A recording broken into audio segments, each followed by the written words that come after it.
It is late in the evening. The text message arrives.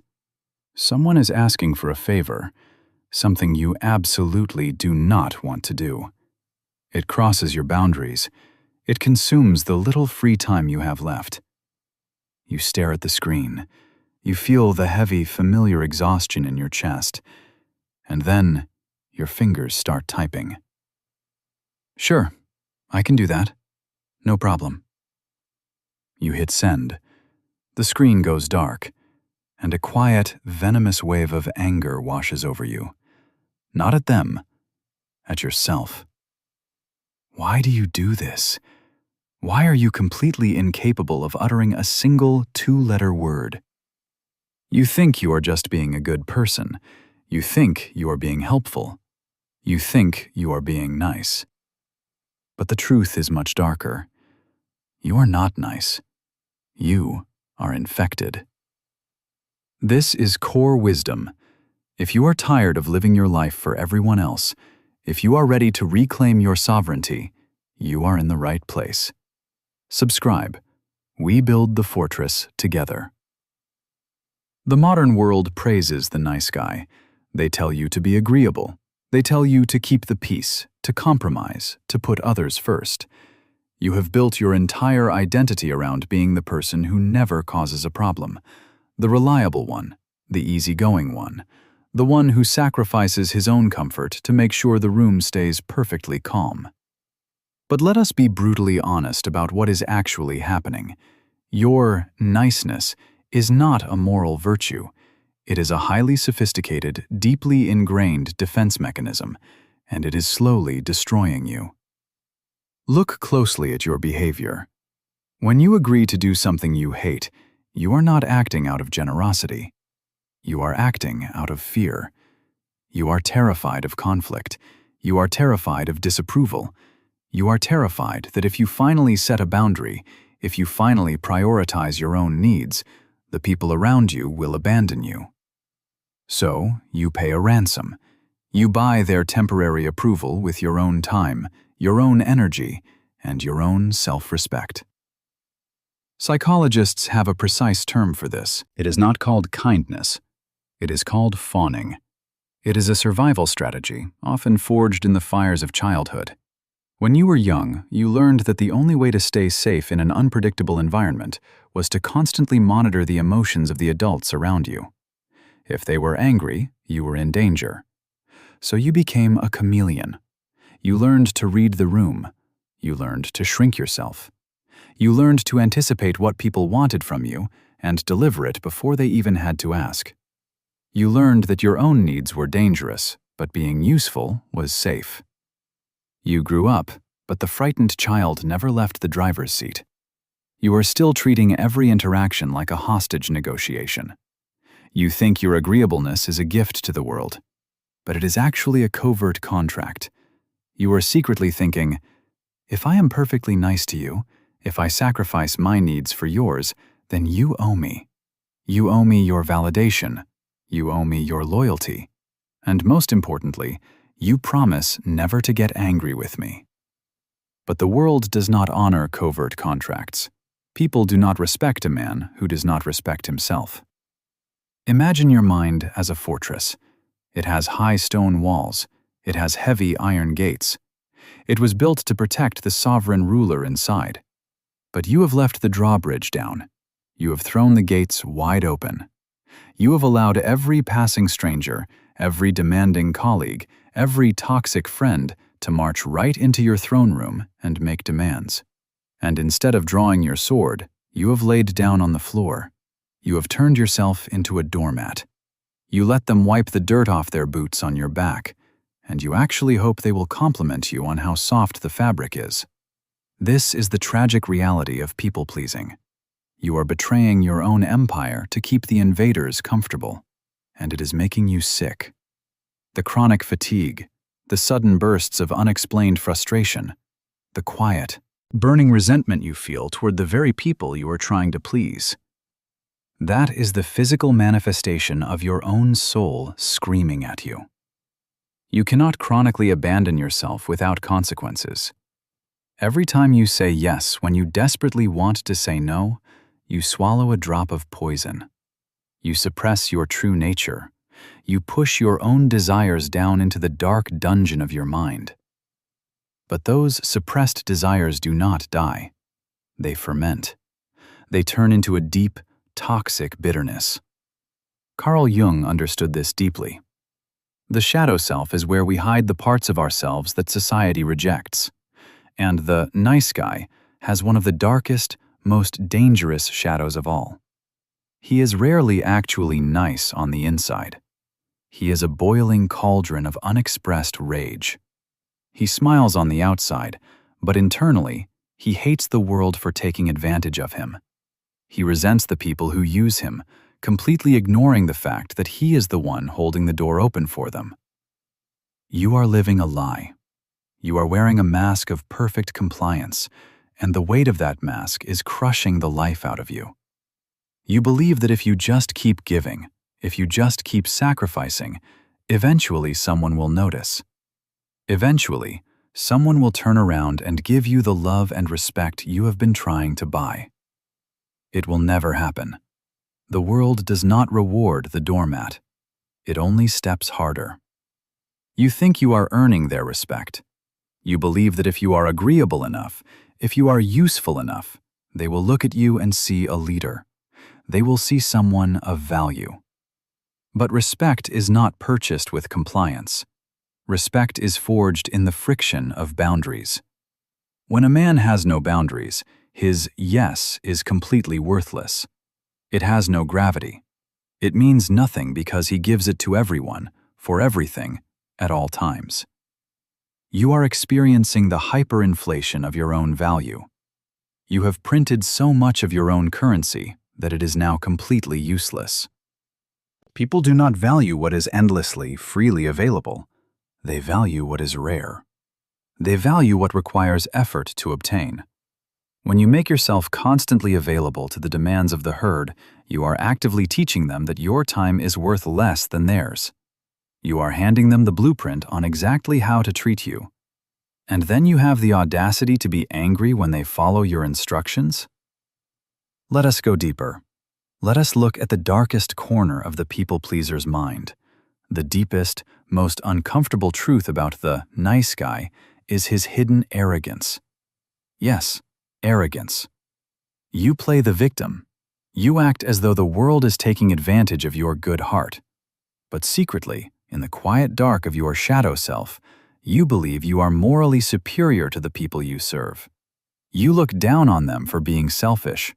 You wear your exhaustion like a badge of honor. You play the martyr. And a martyr always demands a reward. You are keeping a mental scoreboard. You remember every favor you ever did, every time you stayed late, every time you covered for a friend, every time you swallowed your anger to keep the peace. You are keeping a ledger, waiting for the day the universe finally cashes your check. But the universe does not run on the currency of resentment. Nobody asked you to be a martyr. Nobody forced you to abandon your own life. You chose to lay down on the floor. You chose to become the doormat, and you are angry that people wiped their feet on you. This is the disease of being nice. It is a slow, silent poison that rots your relationships from the inside out. It makes you passive-aggressive. It makes you deeply manipulative because you are trying to control how other people feel about you instead of simply being authentic. It is time to hear the brutal, unvarnished truth. The truth that will shatter the illusion you have been living in. You have to make a choice. You can be liked, or you can be respected. You cannot be both. The herd likes the people-pleaser because the people-pleaser is convenient. A doormat is incredibly useful when your boots are muddy. The herd loves a man who never pushes back, who never challenges the status quo, who gladly takes on the burdens of others. They will praise you. They will call you a good friend. They will smile at you. But they will never, ever respect you. When a crisis hits, they will not look to you for leadership. When a hard truth needs to be spoken, they will not ask for your opinion. Because they know you will just tell them what they want to hear. They know you are hollow.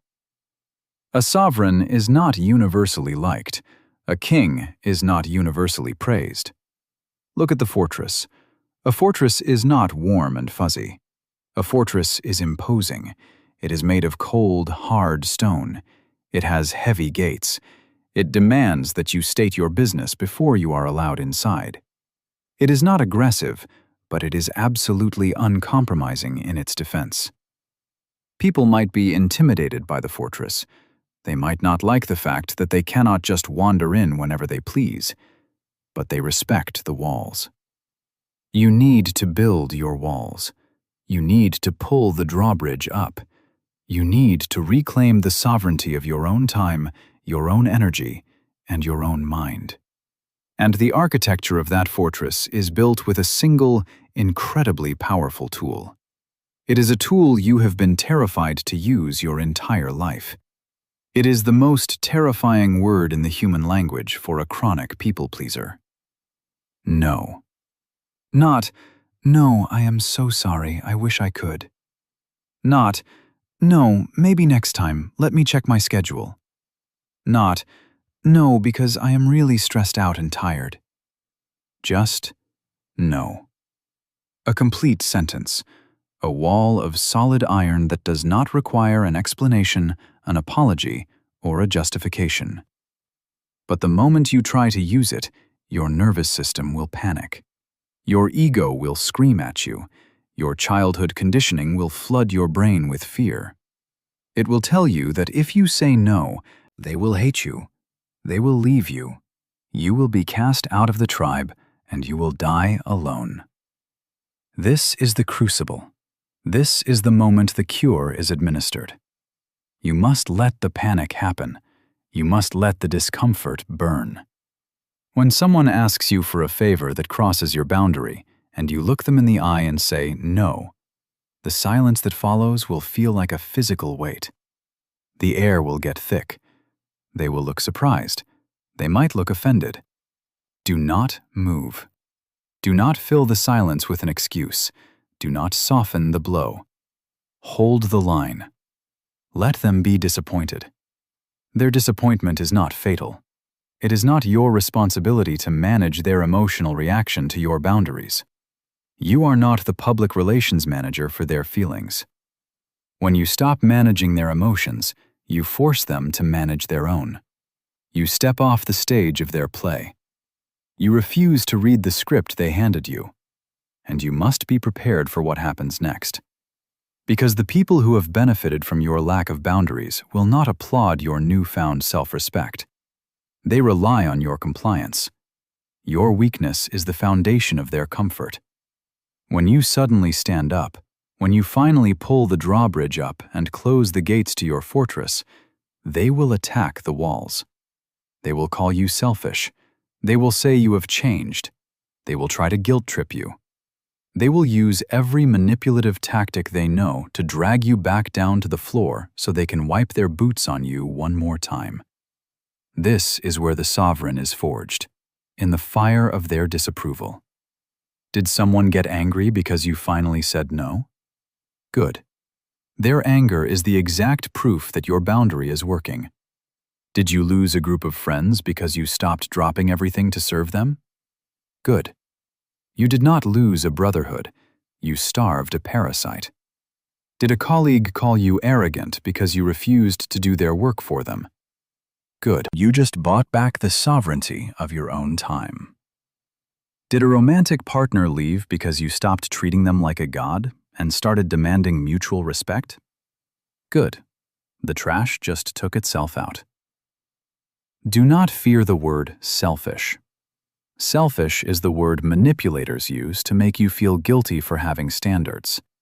The world will try to convince you that prioritizing your own mental health, your own energy, and your own life is a moral failing.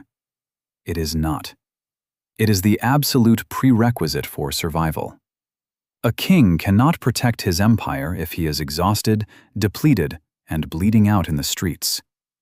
You cannot build anything of value if your foundation is constantly being chipped away by the demands of the herd.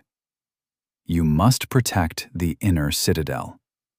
When you stop bleeding energy out to every single person who asks for it, a miraculous psychological shift occurs. The chronic fatigue evaporates. The brain fog lifts. The heavy, dark resentment that you have been carrying in your shadow self begins to dissolve. You no longer hate the world, because the world can no longer use you. And here is the ultimate, beautiful paradox of killing the nice guy. When you finally become dangerous, when you finally establish ironclad boundaries, your yes actually starts to mean something. When a sovereign chooses to help someone, it is not a trauma response. It is not fawning.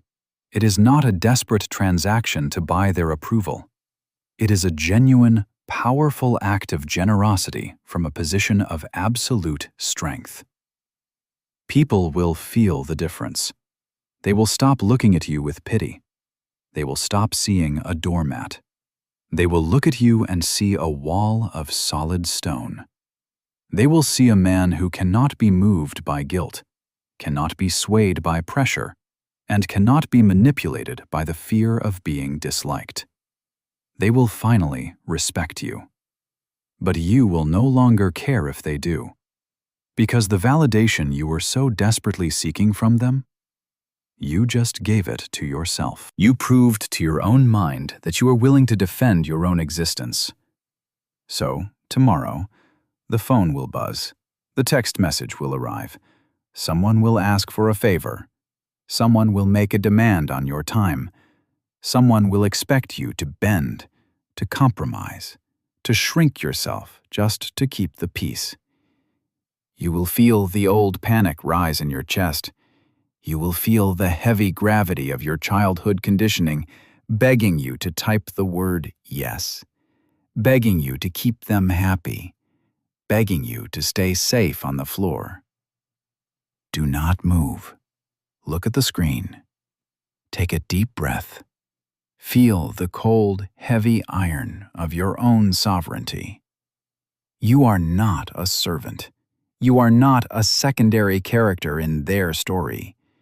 You are the architect of your own life. Type the word no. Put the phone down. Let them be angry. Let them be disappointed. Let them talk behind your back. The drawbridge is up. The gates are locked. The fortress is secure. And inside, for the first time in your life, it is completely, perfectly quiet. This is core wisdom. If you have the courage to walk this path, subscribe. Leave the herd behind.